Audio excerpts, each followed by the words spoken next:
हिमाचल में RD scheme के नाम पर बड़ा फर्जीवाड़ा, 1000 की किश्तें लेकर लूटे लोग, करोड़ों लेकर फरार। हिमाचल प्रदेश में चोरी, डकैती और ठगी की घटनाएं अब आम सी बात हो गई है। आए दिन प्रदेश से कोई न कोई घटना इस तरह के सामने आ ही जाती है। इस कड़ी में ताज़ा मामला प्रदेश के जिला चंबा से सामने आया है, जहां एक निजी कंपनी ने ग्रामीणों को झांसे में लेकर लाखों की रकम हड़प ली है। कंपनी ने चंबा क्षेत्र में करीब 1.5 वर्ष पहले एक आरडी स्कीम यानी रेकरिंग डिपॉजिट स्कीम की शुरुआत की थी।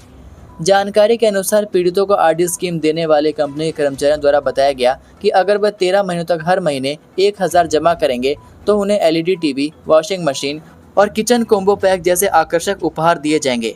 इस स्कीम के तहत दर्जनों ग्रामीणों ने भरोसा जताते हुए पैसे जमा करवाने शुरू किए।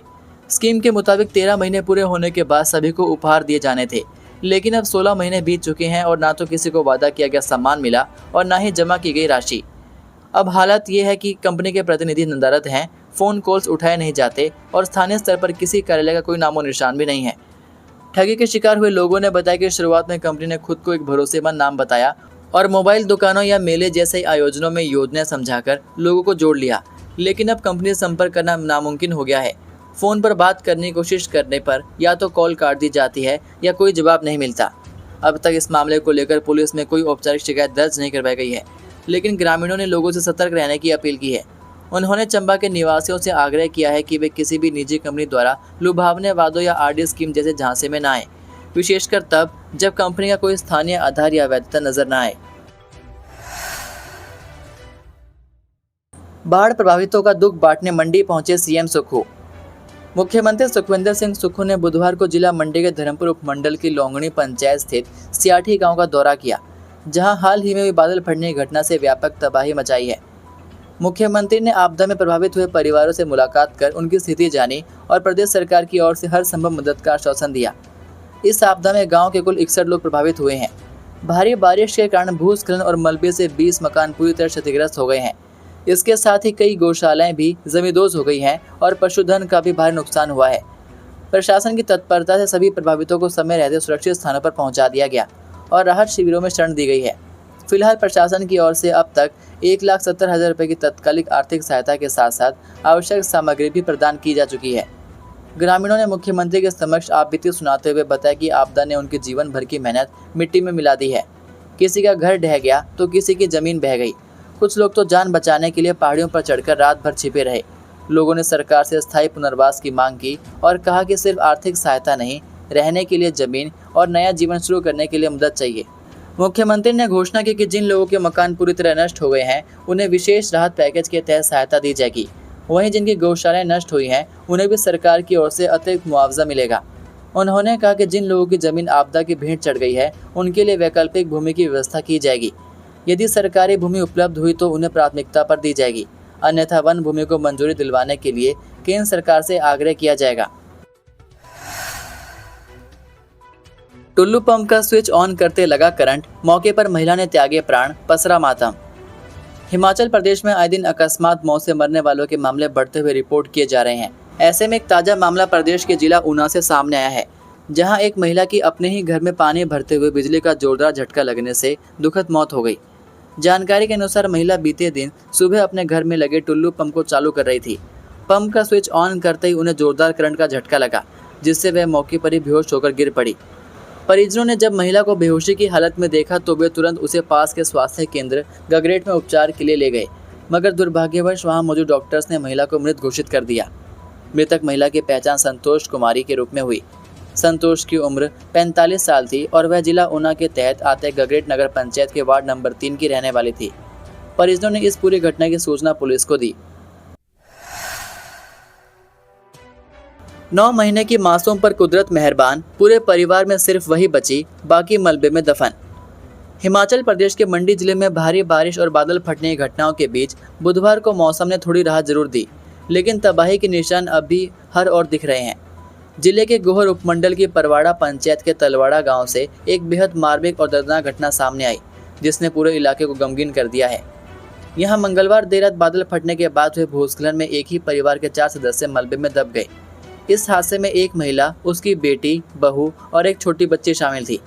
इस भीषण त्रासदी के बीच सिर्फ 9 महीने की मासूम बच्ची को मलबे से सुरक्षित निकाला गया, जो पूरे गांव में आशा की किरण बनकर सामने आई। मासूम के रोने की आवाज़ सुनकर बचाव दल ने समय रहते उसे खोज निकाला। अब तक इस हादसे में 9 महीने की बच्ची के पिता का शव मलबे से निकाला जा चुका है। वहीं उसकी मां, दादी और बहन अभी भी लापता हैं। एनडीआरएफ की टीमें लगातार मलबा हटाने और लापता लोगों को ढूंढने में जुटी हुई है, लेकिन भारी मलबा और दुर्गम पहाड़ी इलाका राहत कार्य में लगातार चुनौती बन रहा है। कीचड़ पर फिसली एचआरटीसी बस, ढलान में पलटी, 18 यात्री थे सवार, अंदर ही फंस गए सभी।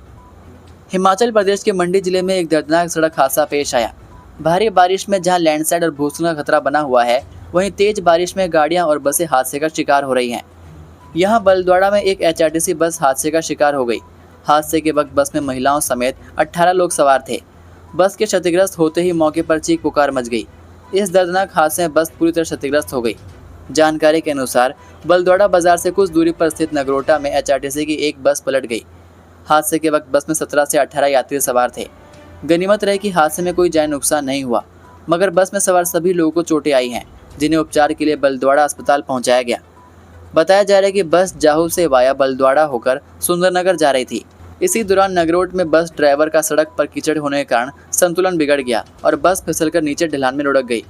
गनीमत रहे कि ढलान में लुढ़कते ही बस एक पेड़ से टकराकर रुक गई और बड़ा हादसा होने से टल गया। अगर बस पेड़ से नहीं अटकती तो इस हादसे में कई लोगों की जान जा सकती थी। हादसे के वक्त पूरा इलाका लोगों की चीख पुकार से दहल उठा। हादसे की सूचना मिलते ही तुरंत स्थानीय लोगों ने मौके पर पहुंचकर राहत एवं बचाव कार्य शुरू किया। साथ ही पुलिस टीम को भी हादसे के बारे में सूचित किया।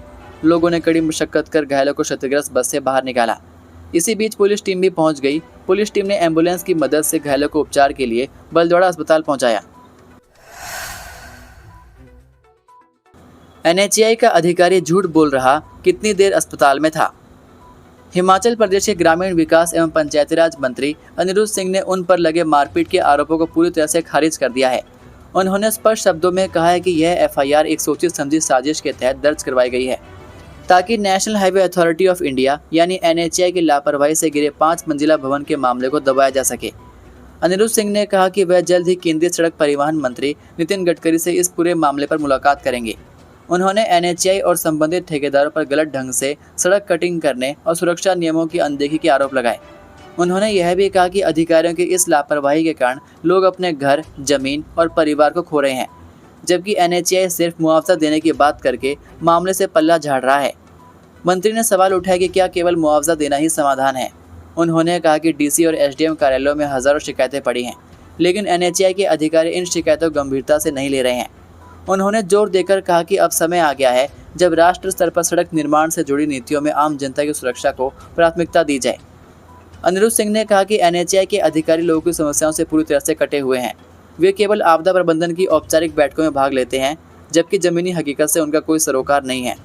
उन्होंने यह भी दावा किया कि एनएचएआई के अधिकारी और ठेकेदार आम जनता के साथ दुर्व्यवहार करते हैं और जब उनसे जवाब मांगा जाता है तो उल्टा झूठे आरोप लगाकर एफआईआर करवा दी जाती है। मुख्यमंत्री सुखविंदर सिंह सुक्खू ने 24 नई वोल्वो बसों को दिखाई हरी झंडी, भाजपा पर किया पलटवार। मुख्यमंत्री सुखविंदर सिंह सुक्खू ने कहा कि प्रदेश पथ परिवहन निगम को आत्मनिर्भर बनाने का कार्य चला हुआ है। 2.5 साल पहले प्रदेश में सरकार व्यवस्था परिवर्तन का वादा करके आई है। अब उस वादे के अनुसार कार्य चला हुआ है। बुधवार देर शाम हिमाचल प्रदेश के मुख्यमंत्री सुखविंदर सिंह सुक्खू ने कंडाघाट के क्यारीघाट स्थित पर्यटन विकास निगम के होटल से एचआरटीसी की 24 नई वोल्वो बसों को हरी झंडी दिखाई।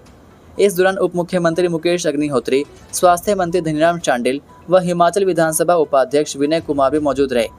सबसे पहले चिल्ड्रन ऑफ द स्टेट बच्चों को भी इन बसों में घुमाया गया। मुख्यमंत्री ने कहा कि इतिहास में पहली बार हुआ है कि हर साल एचआरटीसी को 1000 करोड़ रुपए दिया जा रहा है। हर महीने 60 करोड़ रुपए ग्रांट के रूप में सरकार एचआरटीसी को दे रही है। यह पहली बार हुआ है कि 2 साल में इतनी बसों की खरीद हुई। सुक्खू ने कहा कि प्रदेश का हर कोना सड़कों से जुड़ा है, ऐसे में उस सड़क पर एचआरटीसी बसें जा रही हैं। एचआरटीसी भविष्य में लाभ कमाए, इसके लिए कार्य किया जा रहा है। प्रदेश आत्मनिर्भर बने, इसके लिए सभी विभाग भी कार्य कर रहे हैं। उन्होंने कहा कि ट्रांसपोर्ट विभाग में भी व्यवस्था परिवर्तन हुआ है। मुख्यमंत्री ने कहा कि आने वाले समय में एचआरटीसी लाभ कमाएगी। उन्होंने भाजपा के किराए बढ़ाने वाले प्रश्न पर पलटवार किया। उन्होंने कहा कि ऐसा नहीं है, लोगों को राहत पहुंचने के लिए कार्य किया है। भाजपा ने सिर्फ सत्ता सुख भोगने के लिए राजनीति कर रही है। वहीं हिमाचल को हरित प्रदेश बनाने का कार्य किया जा रहा है। आगामी दिनों में हाइड्रोजन युक्त बसें चलाई जाने का भी फैसला लिया है। फर्जी बोनाफाइड से एमबीबीएस सीटें हड़पने के आरोप की होगी जांच, सीएम ने स्वास्थ्य सचिव को दिए आदेश। मुख्यमंत्री सुखविंदर सिंह सुक्खू ने एमबीबीएस कोटे में फर्जी बोनाफाइड प्रमाण पत्र के इस्तेमाल के आरोपों पर गंभीरता दिखाई है। उन्होंने स्वास्थ्य सचिव को मामले की गहन जांच करने के निर्देश दिए हैं। नीट यूजी के एक उम्मीदवार के परिजनों ने मुख्यमंत्री से मुलाकात कर आरोप लगाया कि बाहरी राज्यों के अभ्यर्थी फर्जी प्रमाण पत्रों के आधार पर हिमाचल के छात्रों का हक छीन रहे हैं। मुख्यमंत्री ने इस शिकायत को गंभीरता से लेते हुए तथ्यों की पुष्टि कर कार्रवाई के निर्देश दिए। प्रदेश सरकार ने 2 वर्ष पहले यह शर्त लागू की थी कि एमबीबीएस की राज्य कोटे की सीटों के लिए पात्रता के लिए छात्र को 10वीं, 11वीं और 12वीं में कम से कम 2 कक्षाएं हिमाचल के मान्यता प्राप्त स्कूल से पास करनी चाहिए। इस नियम का उद्देश्य यह सुनिश्चित करना था कि 85% सीटों का लाभ उन्हीं छात्रों को मिले जो हिमाचल से पढ़े लिखे हैं। परिजनों ने मुख्यमंत्री को बताया कि दिल्ली, पंजाब जैसे राज्यों के छात्रों ने संदिग्ध अधिवास प्रमाण पत्र अर्थात बोनाफाइड का उपयोग कर हिमाचल के मेडिकल कॉलेजों में अनुचित तरीके से दाखिला ले लिया है। उन्होंने मुख्यमंत्री को फर्जी दस्तावेजों के सबूत भी सौंपे और जांच की मांग की। 3 गर्भवती महिलाओं के लिए देवदूत बने एसडीआरएफ जवान, 7 किलोमीटर पैदल सफर कर पहुंचाई अस्पताल। प्राकृतिक आपदा में प्रभावित लोगों की जान बचाने के लिए राज्य आपदा प्रतिक्रिया बल के जवान देवदूत बनकर सामने आए हैं। जिला के सराज में बारिश से हुई भारी तबाही के बीच जनजीवन अस्त व्यस्त हुआ। हर तरफ रास्ते बंद हो गए, संचार सुविधा ठप है। मंगलवार को गोहर उपमंडल के केलोधार के गांव तलवाना में 3 गर्भवती महिलाएं फंस गई। ऐसे में कीचड़ भरे रास्तों से पेड़ को हटाते हुए एसडीआरएफ के जवान केलोधार पहुंचे और तीनों गर्भवती महिलाओं को पालकी पर उठाकर करीब 7 किलोमीटर पैदल सफर कर प्राथमिक स्वास्थ्य केंद्र पलवाड़ा पहुंचाया। जानकारी के अनुसार सड़क मार्ग पूरी तरह से ध्वस्त हो चुका था। गांव चारों ओर से भूस्खलन और मलबे से घिरा था। एक गर्भवती महिला की तबीयत बिगड़ रही थी और स्थिति हर पल गंभीर हो रही थी। ऐसे में गांव वाले उसे पालकी पर उठाकर सड़क तक पहुंचा रहे थे, लेकिन रास्तों की हालत खराब होने पर वह फंस गए। बाद में इसकी सूचना एसडीआरएफ को दी गई। एसडीआरएफ की टीम ने बिना समय गंवाए जोखिम उठाते हुए इन महिलाओं को सुरक्षित निकालने का बीड़ा उठाया। ना कोई वाहन पहुंच सकता था, ना कोई मशीनरी। ऐसे में भारी वर्षा के बीच जवानों ने कीचड़, मलबे और फिसलन भरे खतरनाक रास्तों को पार करते हुए पैदल गांव तक पहुंचने का निर्णय लिया। वहीं एक गर्भवती महिला के पति ने कांपती आवाज में कहा कि अगर जवान समय पर ना पहुंचते तो शायद पत्नी और बच्चे दोनों को खो देता। यह हमारे लिए भगवान से कम नहीं है। महिलाओं को सुरक्षित पहुंचाने के बाद एसडीआरएफ टीम ने थकने का नाम नहीं लिया। वहीं से तुरंत थुनाग के लिए रवाना हो गई, जहां वर्षा व भूस्खलन ने तबाही मचा रखी है। ट्रंप के टैरिफ से हिमाचली सेब पर संकट। अखिल भारतीय कांग्रेस कमेटी के प्रवक्ता टीओ के विधायक कुलदीप सिंह राठौर ने कहा कि अमेरिका प्रदेश के 5,000 करोड़ की सेब आर्थिकी को पूरी तरह तहस-नहस करने में लगा है। अखिल भारतीय कांग्रेस कमेटी के प्रवक्ता टीओ के विधायक कुलदीप सिंह राठौर ने कहा कि अमेरिका प्रदेश के 5,000 करोड़ की सेब आर्थिकी को पूरी तरह तहस-नहस करने में लगा है। उन्होंने कहा कि हाल ही में भारत अमेरिका के बीच चल रही व्यापार वार्ता से साफ संकेत मिल रहे हैं कि देश में आयाती अमेरिकी सेब, विशेष तौर पर रेड डिलीशियस किस्म के टैरिफ में कटौती के लिए भारी दबाव बनाया जा रहा है, जो सीधे तौर पर हिमाचल के सेब से प्रतिस्पर्धा होगी। मौजूदा आयात शुल्क अभी 50% है और अगर इसे और भी कम किया जाता है तो यह प्रदेश की सेब आर्थिकी पर बहुत बड़ा प्रहार होगा और हिमाचल के सेब उत्पादकों के साथ बड़ा अन्याय होगा।